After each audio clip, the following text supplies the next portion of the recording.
2026년 4월 5일 헤르누트 묵상 말씀입니다. 그리스도께서 말씀하십니다. 나는 죽었다. 그러나 보라, 나는 영원에서 영원까지 살아있고 죽음과 지옥의 열쇠를 갖고 있다. 요한계시록 1장 18절. 안식일 지났을 때에 막달라 마리아와 야고보의 어머니 마리아와 살로메는 가서 예수께 발라드리려고 향료를 샀다. 그래서 이레의 첫날 새벽 해가 막 돋은 때에 무덤으로 갔다. 그들은 누가 우리를 위하여 그 돌을 무덤 어귀에서 굴려내 주겠는가 하고 서로 말하였다. 그런데 눈을 들어서 보니 그 돌덩이는 이미 굴려져 있었다. 그 돌은 엄청나게 컸다. 그 여자들은 무덤 안으로 들어가서 웬 젊은 남자가 흰 옷을 입고 오른쪽에 앉아있는 것을 보고 몹시 놀랐다. 그가 여자들에게 말하였다. 놀라지 마시오. 그대들은 십자가에 못 박히신 나사렛 사람 예수를 찾고 있지만 그는 살아나셨소. 그는 여기에 계시지 않소. 보시오. 그를 안장했던 곳이오. 그러니 그대들은 가서 그의 제자들과 베드로에게 말하기를 그는 그들보다 먼저 갈릴리로 가실 것이니 그가 그들에게 말씀하신 대로 그들은 거기에서 그를 볼 것이라고 하시오. 그들은 뛰쳐나와서 무덤에서 도망하였다. 그들은 벌벌 떨며 넋을 잃었던 것이다. 그들은 무서워서 아무에게도 아무 말도 못하였다. 마가복음 16장 1절에서 8절. 형제자매 여러분, 내가 여러분에게 전한 복음을 일깨워 드립니다. 여러분은 그 복음을 전해받았으며 또한 그 안에 서 있습니다. 내가 여러분에게 복음으로 전해드린 말씀을 헛되이 믿지 않고 그것을 굳게 잡고 있으면 그 복음을 통하여 여러분도 구원을 얻을 것입니다. 나도 전해받은 중요한 것을 여러분에게 전해드렸습니다. 그것은 곧 그리스도께서 성경대로 우리 죄를 위하여 죽으셨다는 것과 무덤에 묻히셨다는 것과 성경대로 나은 날에 살아나셨다는 것과 게바에게 나타나시고 다음에 12제자에게 나타나셨다고 하는 것입니다. 그 후에 그리스도께서는 한 번에 500명이 넘는 형제자매들에게 나타나셨는데 그 가운데 더러는 세상을 떠났지만 대다수는 지금도 살아있습니다. 다음에 야고보에게 나타나시고 그 다음에 모든 사도들에게 나타나셨습니다. 그런데 맨 나중에 다리 차지 못하여 난자와 같은 나에게도 나타나셨습니다. 나는 사도들 가운데서 가장 작은 사도입니다. 나는 사도라고 불릴 만한 자격도 없습니다. 그것은 내가 하나님의 교회를 박해했기 때문입니다. 그러나 나는 하나님의 은혜로 오늘의 내가 되었습니다. 나에게 베풀어 주신 하나님의 은혜는 헛되지 않았습니다. 나는 사도들 가운데 어느 누구보다도 더 열심히 일하였습니다. 그러나 이렇게 한 것은 내가 아니라 나와 함께 하신 하나님의 은혜입니다. 그러므로 나나 그들이나 할 것 없이 우리는 이렇게 전파하고 있으며 여러분은 이렇게 믿었습니다. 고린도전서 15장 1절에서 11절. 한나가 기도로 아뢰었다. 주님께서 나의 마음의 기쁨을 가득 채워주셨습니다. 이제 나는 주님 앞에서 얼굴을 들 수 있습니다. 원수들 앞에서도 자랑스럽습니다. 주님께서 나를 구하셨으므로 내 기쁨이 큽니다. 주님과 같으신 분은 없습니다. 주님처럼 거룩하신 분은 없습니다. 우리 하나님 같은 반석은 없습니다. 너희는 교만한 말을 늘어놓지 말아라. 오만한 말을 입 밖에 내지 말아라.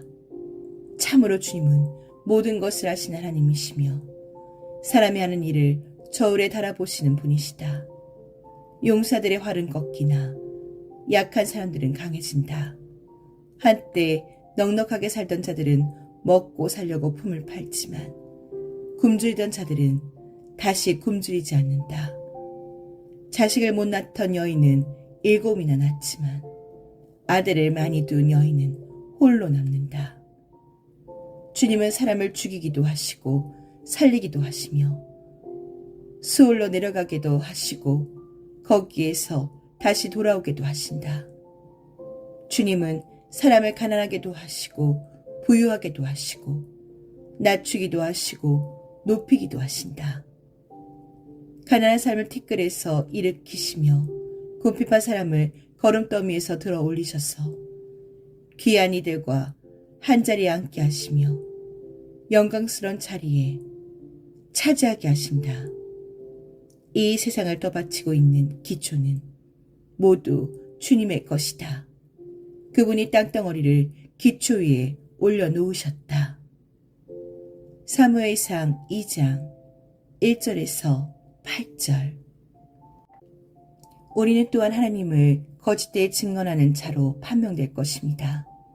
그것은 죽은 사람이 살아나는 일이 정말로 없다면 하나님께서 그리스도를 살리지 아니하셨을 터인데 하나님께서 그리스도를 살리셨다고 하나님에 대하여 우리가 증언했기 때문입니다.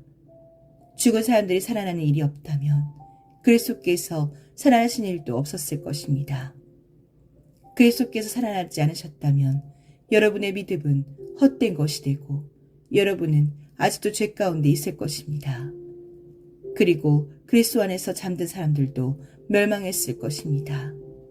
그리스도 안에서 우리가 바라는 것이 이 세상에만 해당되는 것이라면 우리는 모든 사람 가운데서 가장 불쌍한 사람일 것입니다. 그러나 이제 그리스도께서는 죽은 사람들 가운데서 살아나셔서 잠든 사람들의 첫 열매가 되셨습니다. 한 사람으로 말미암아 죽음이 들어왔으니 또한 한 사람으로 말미암아 죽은 사람의 부활도 옵니다. 아담 안에서 모든 사람이 죽는 것과 같이 그리스도 안에서 모든 사람이 살아나게 될 것입니다. 그러나 각각 제 차례대로 그렇게 될 것입니다. 첫째는 첫 열매이신 그리스도요. 그 다음은 그리스도께서 재림하실 때에 그리스도께 속한 사람들입니다. 그때가 마지막입니다. 그때 그리스도께서 모든 통치와 모든 권위와 모든 권력을 패하시고 그 나라를 하나님 아버지께 넘겨드리실 것입니다.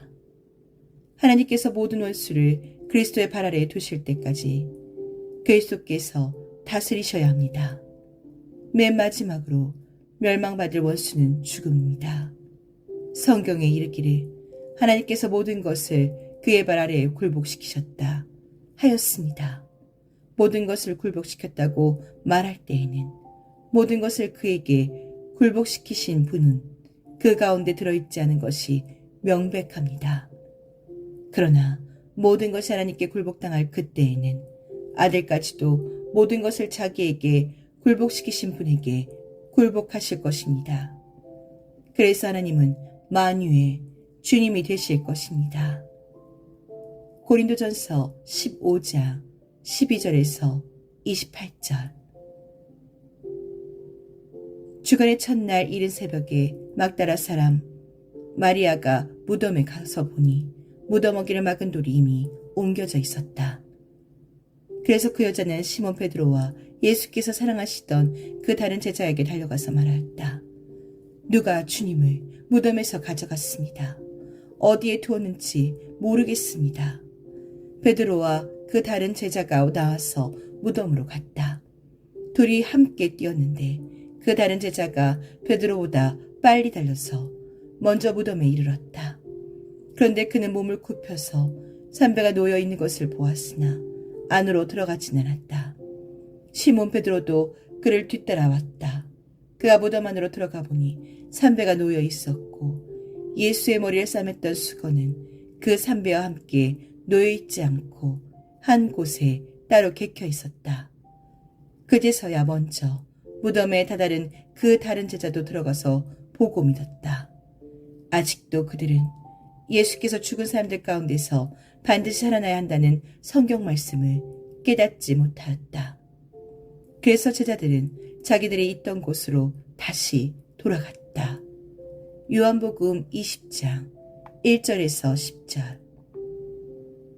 당신은 내 원수 면전에서 내 앞에 상을 차리십니다. 내 머리에 기름을 바르시고 내 잔에 넘치도록 따르십니다. 시편 23편 5절. 멸망당할 마지막 원수는 죽음이다. 고린도전서 15장 26절. 주님은 우리의 모든 원수를 강력하고 확실하게 제압하시고 참 하나님으로 죽음을 통과하여 새 생명에 이르시고 그의 순수한 말씀으로 그의 무리에게도 하늘 문 앞에서 같은 승리를 얻을 것이라 분명하게 약속하신 처음이십니다. 게오르그 페터.